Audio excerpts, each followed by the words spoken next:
Il est 8h30 et vous êtes bien sur RMC et BFM TV. Bonjour Marine Le Pen. Bonjour. Merci d'être présente ce matin pour répondre à mes questions. Vous êtes députée puisque vous avez été réélue dès le premier tour, députée du Pas-de-Calais. Est-ce que vous êtes en train de perdre? Est-ce que le RN vainqueur du premier tour pourrait perdre au deuxième? Moi, je pense qu'il y a encore la capacité d'avoir une majorité absolue pour peu que les électeurs, dans un ultime effort, viennent pour obtenir ce qu'ils souhaitent. Et que ceux qui ne se sont pas déplacés, car il y en a, il y a quelques millions d'électeurs du second tour de la présidentielle, par exemple, qui se sont abstenus et à qui je viens dire venez, parce que c'est vraiment le moment important pour opérer cette bascule, pour obtenir un changement de politique dans l'ensemble des domaines qui aujourd'hui vous font souffrir.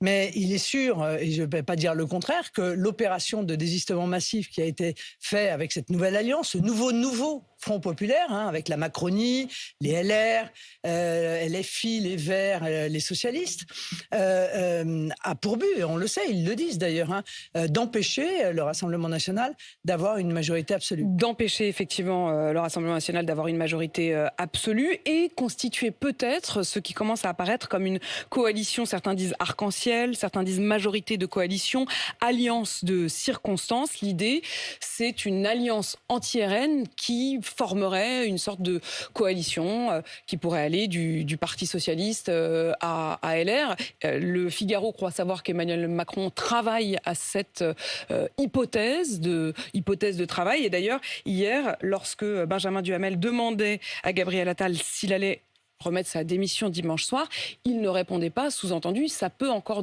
durer un peu. Comment vous voyez cette alternative à votre proposition de majorité? C'est le grand rêve d'Emmanuel Macron, en fait, le parti unique. Voilà, le parti unique qui va de la France insoumise au LR. Mais ce parti unique, c'est le parti de ceux qui veulent conserver leur place, en réalité, qui veulent conserver le pouvoir contre la volonté du peuple. Et quel va être le projet? Parce que moi, j'ai vu à l'Assemblée nationale, c'est LFI qui domine. Faut pas rêver, parce qu'ils sont les plus violents, parce qu'ils sont les plus agressifs, en réalité, ils pèsent sur les autres. Et les autres se soumettent à leur volonté. Donc, c'est le programme de M. Mélenchon qui va être mis en œuvre. Le programme, d'ailleurs, commun au PS, à LFI. C'est quoi? C'est la suppression de la loi anti-squat, c'est-à-dire la disparition de la propriété privée. C'est le statut de réfugié climatique, avec 38 millions de personnes potentiellement qui pourraient arriver en demandant l'asile. C'est la régularisation de l'ensemble des clandestins. C'est l'Union soviétique économique, parce que, impôt confiscatoire, plus exit tax, qui est en fait une taxe où on vous prend tout si jamais vous voulez partir, plus le vol de l'épargne tel qu'il a été exprimé par Madame Rousseau, parce que Madame Rousseau, elle dit on va régler le problème de la dette, on va voler l'épargne des Français. Voilà, il y a de l'épargne. Non seulement elle le dit évidemment, elle le dit évidemment pas comme ça, et on ne peut pas imaginer que ce programme-là soit un programme d'alliance avec Emmanuel Macron. Madame, elle dit il y a 6 000 milliards d'épargne des Français, la dette c'est 3 000 milliards. Vous voyez, on a la solution. Excusez-moi, je ne vois pas ce que c'est d'autre que le vol de l'épargne des Français.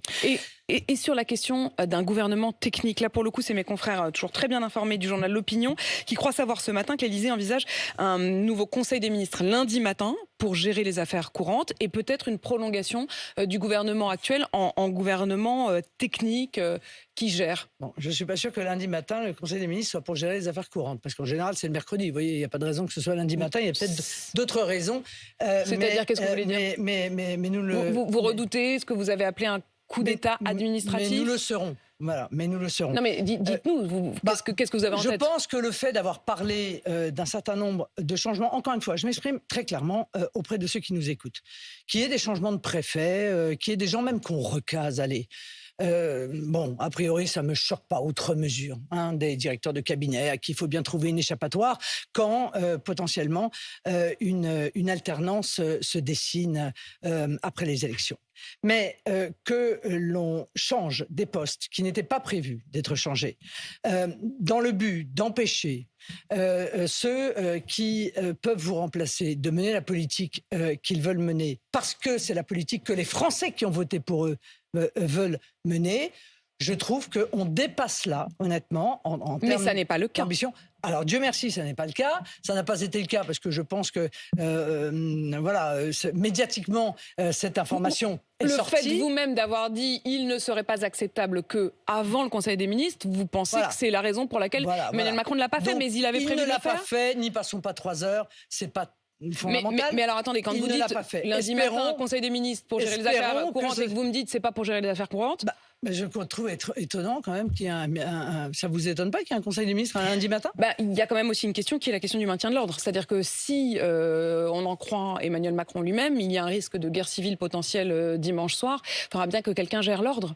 Oui, enfin, ça dans ce moment de transition. Un ministre de l'Intérieur, vous voyez. Enfin, je suis pas sûr que le ministre de la transition écologique ait quelque influence sur le maintien de l'ordre. Aucun besoin d'un Conseil des ministres lundi matin. Honnêtement, je vous écoute. Ça n'a pas d'importance. C'est pas ça qui, je crois, va déterminer le vote de dimanche. Ce qui va déterminer le vote de dimanche, c'est le choix qui est celui des Français aujourd'hui. C'est-à-dire un choix du bourbier. C'est le bourbier.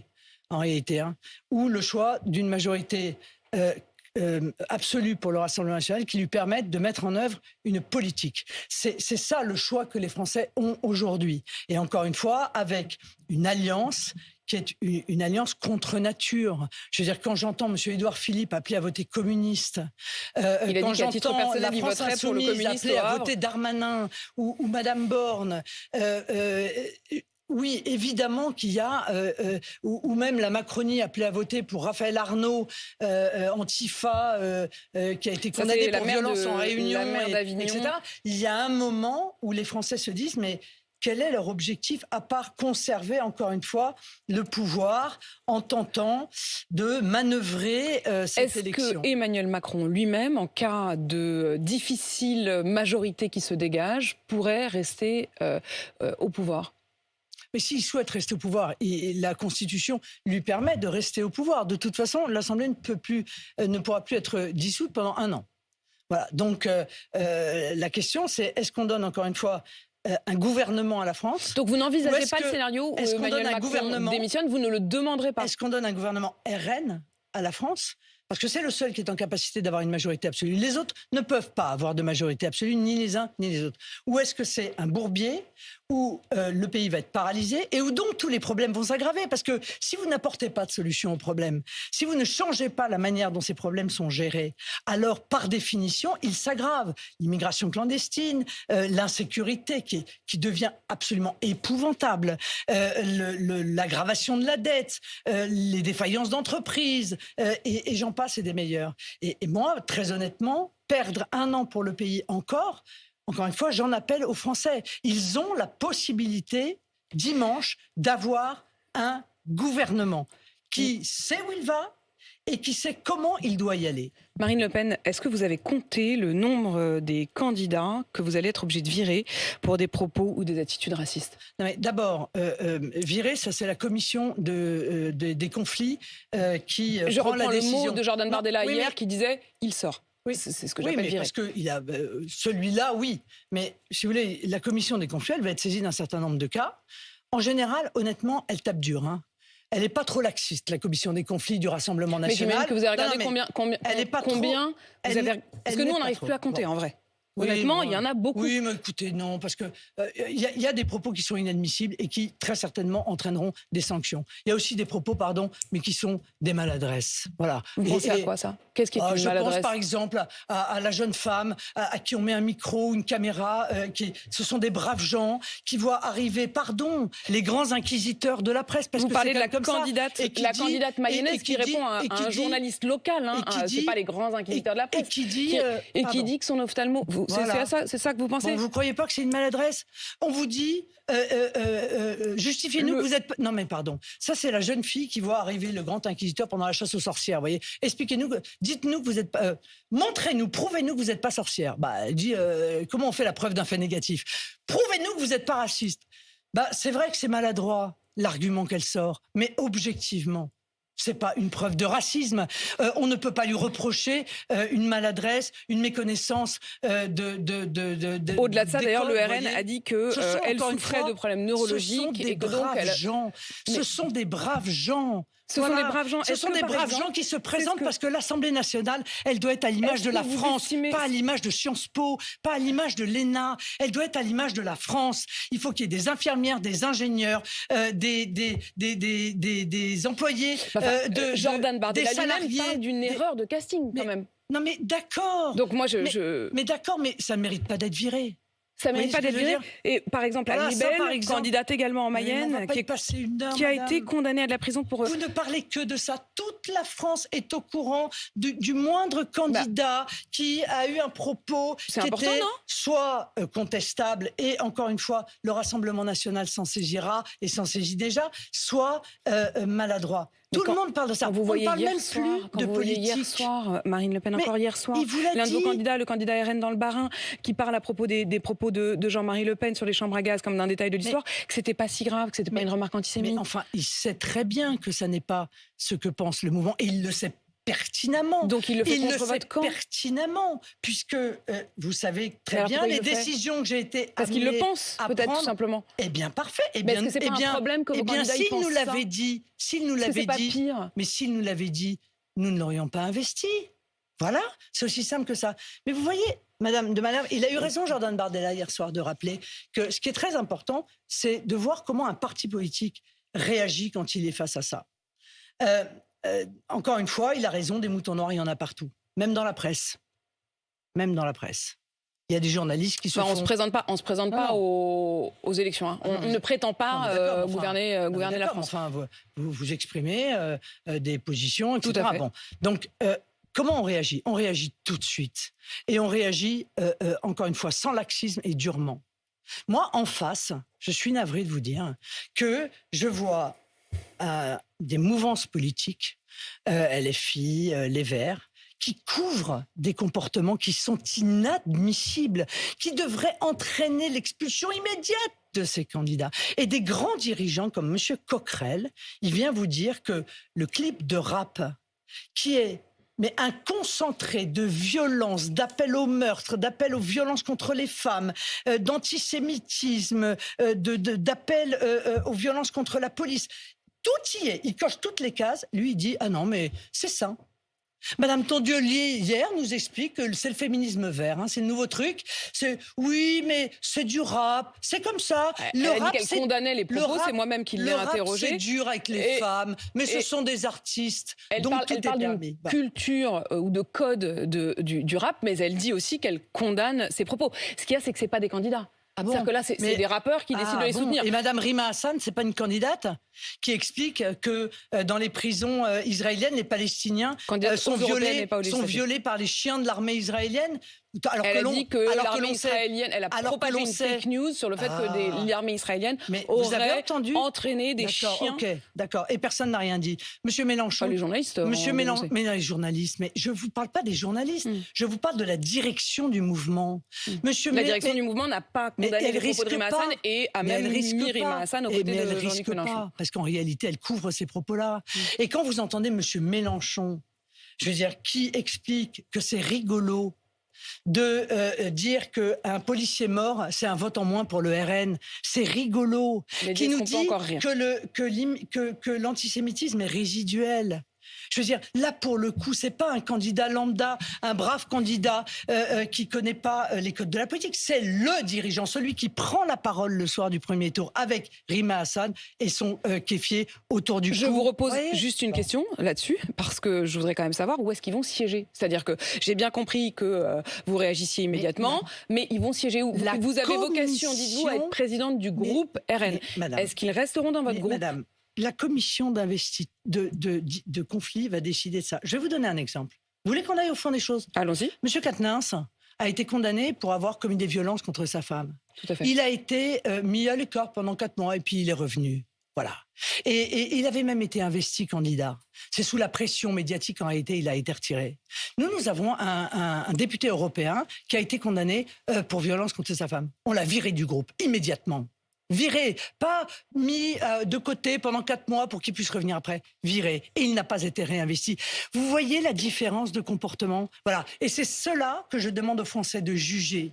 Et j'ai bien compris qu'ils ne siégeraient donc pas, si la commission décide donc effectivement de les exclure, ils ne siégeront pas dans votre groupe. Le gouvernement que vous voudriez constituer, première question, est-ce que le ministre des Affaires étrangères et le ministre de la Défense, si le RN obtenait la majorité, seraient choisis en accord avec Emmanuel Macron? Est-ce que vous pourriez en discuter et décider ensemble? Mais je n'ai pas à répondre à ces questions parce que je ne suis pas candidate au poste de Premier ministre. C'est Jordan Bardella. Non, j'imagine quand même que vous aurez votre mot à dire. Non, je suis désolée de vous dire que dans les relations qui existeront entre le président de la République et le Premier ministre, ça relève du président de la République et du Premier ministre. Jordan Bardella a exprimé, en tout cas, que ça doit être fait en harmonie ou en bonne intelligence avec le président. Très clairement qu'il entendait, et je n'en doute pas, évidemment, respecter l'intégralité des institutions. Mais le président de la République doit aussi respecter la volonté du peuple français. Il ne peut pas envisager d'entraver, en quelque sorte, institutionnellement la volonté du peuple français. Le peuple français, il est souverain. C'est lui qui décide. Voilà. Et si Jordan Bardella, demain, est Premier ministre, c'est parce que le peuple français l'aura mis à cette place, pas parce qu'il aura été nommé par un président de la République. Ça lui donne une légitimité qui est une légitimité... Mais vous avez dit à 2 reprises... incroyablement importante. Au début de l'interview, vous avez dit « j'ai peur qu'il soit en train de nous empêcher ». Là, vous venez de dire « entraver ». Est-ce que ça veut dire que vous avez des informations, des précisions, que vous avez constaté que certaines choses étaient mises en place pour vous empêcher écoutez, d'exercer... Mais Madame de Malherbe, est-ce qu'on peut essayer de voir la cohérence du comportement de Monsieur Macron?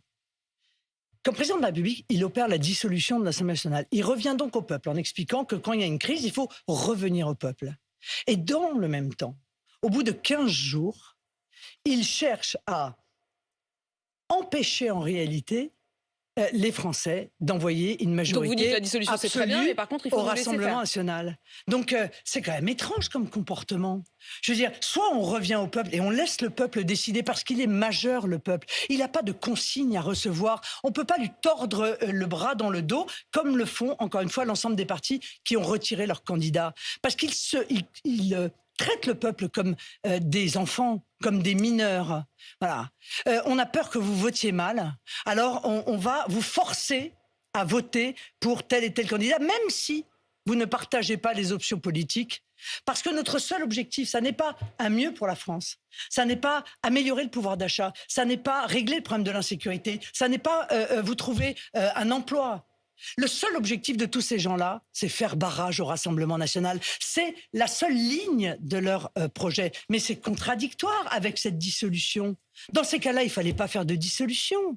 Le père d'Emmanuel Macron s'est exprimé dans le télégramme de Brest et il laisse entendre, je crois que c'était dans La République, pour dire que Emmanuel Macron, son fils, lui avait dit 2 mois avant qu'il allait dissoudre. Ça change quelque chose pour vous ? Ça a créé une autre hypothèse. C'est-à-dire, c'est quoi l'autre hypothèse ? Ça crée une autre hypothèse. Ça crée peut-être l'hypothèse que la situation budgétaire et financière de la France est tellement mauvaise, tellement dramatique du fait, précisément, de la gestion d'Emmanuel Macron, qu'il souhaitait ne pas en être comptable, peut-être. C'est peut-être ça. C'est d'ailleurs ce qui avait présidé, en réalité, à la dissolution décidée par Jacques Chirac. C'était parce que la France, et il le savait, ne pourrait pas remplir les critères de Maastricht. Peut-être que, en réalité, la situation est encore plus catastrophique que les chiffres que nous connaissons. On a vu que M. Le Maire repousse quelques dépenses à l'année prochaine. Mais la réalité, c'est que la situation de notre pays est terriblement périlleuse. Vous soupçonnez une forme d'utilisation de la dissolution officiellement politique, mais en réalité pour ne pas avoir à rendre des comptes. Je connais mon histoire politique, si vous voulez, donc je sais que ça a déjà été le cas. Ça a été dit, écrit, raconté, que la dissolution opérée par Jacques Chirac était en réalité liée à des problématiques financières et budgétaires du pays. Aujourd'hui, la situation est bien en même temps, vous l'avez demandé, la dissolution. Donc mais moi, je la demande parce que, encore une fois, je pense que le peuple doit s'exprimer quand il y a une crise politique, mais il peut très bien décider la même chose, mais pour d'autres raisons. Le RN, c'est la 5e colonne du poutinisme. Voilà ce que vient de dire Raphaël Glucksmann. Oui, enfin, je vais vous dire, on s'est fait insulter, mais de tous les noms. Ils ont raconté absolument n'importe quoi sur nous. Vous avez quand même vu comment se passe ce second tour. Enfin, je veux dire, le système qui gère très mal. On voit aussi que le Kremlin semble se réjouir de votre éventuelle arrivée. Moi, ce type de provocation de la part des Russes, etc., je n'en suis pas comptable. Mais honnêtement, la manière dont sont traités les électeurs du Rassemblement national, je vous le dis vraiment avec beaucoup de sincérité, je trouve que dans une démocratie, c'est honteux. Parce que vous voyez, dans une démocratie, elle se mesure à la manière dont on traite l'opposition. Et cette violence dans les mots, cette mise au banc, la manière dont ils traitent les électeurs du Rassemblement national, accusés de tous les maux, je trouve que c'est honteux. Et ça démontre que notre démocratie est malade. Et je peux vous dire une chose. Enfin là, c'est sur vous, c'est pas sur les électeurs. Hein. On ne traitera pas. Non, s'il n'y avait que moi, à la limite, moi j'ai l'habitude. Non, c'est l'ensemble des électeurs du Rassemblement national qui sont traités vraiment comme des parias. Et encore une fois, je trouve ça honteux. Je veux vous dire quelque chose, et j'espère qu'on aura l'occasion d'en reparler rapidement. Un gouvernement Rassemblement national ne traitera pas comme ça l'opposition. Voilà. Mais on a des divergences, bien sûr, c'est le principe de la démocratie. Mais on ne traitera pas comme ça l'opposition. On ne lui mettra pas une cible dans le dos. On ne couvrira pas les agressions dont ils peuvent être victimes oralement ou d'ailleurs physiquement. On ne fera pas ça. Parce que, encore une fois, je crois, moi, fondamentalement, que notre démocratie peut être meilleure qu'elle n'est aujourd'hui. Physiquement, disiez-vous, et il y a une rare violence dans cette fin de campagne. Plusieurs de vos candidats ont d'ailleurs eux-mêmes été victimes. C'est le cas de Hervé Breuil, qui est donc candidat sur la seconde circonscription de la Loire, qui a été violenté et injurié lors d'un tractage. Il a eu 2 jours d'ITT. C'est le cas de Marie Dauchy, députée européenne et candidate aux législatives en Savoie, qui a écopé de 8 jours d'ITT. Elle suspend même sa campagne. C'est le cas hier soir de Prisca Thévenot, qui, si elle n'a pas été personnellement touchée, s'est retrouvée attaquée lors d'un collage d'affiches, et 2 des personnes qui étaient avec elle ont dû aller à l'hôpital. Il y a d'ailleurs 4 personnes qui seraient en garde à vue. Qu'est-ce que vous dites de tout cela? J'ai dit que c'est terrifiant. Voilà, j'ai dit que c'est terrifiant, qu'il y a une ambiance, encore une fois, qui a été créée par l'extrême gauche. Je le dis, il ne s'agit pas de... Enfin, il y a eu aussi, vous l'avez vu, le premier soir. Non, mais le soir des européennes, ce sont des sympathisants RN qui se revendiquent comme tels, qui ont agressé des homosexuels. Non, ils ne se revendiquent pas comme tels. Racontez pas n'importe quoi. Mais écoutez, ces gens-là, c'est ce qu'ils ont dit en garde à vue. Écoutez, ces gens-là, c'est les gens que j'ai virés il y a 15 ans. D'accord ? C'est ce qu'ils ont dit en garde à vue. Mais il y a 15 ans.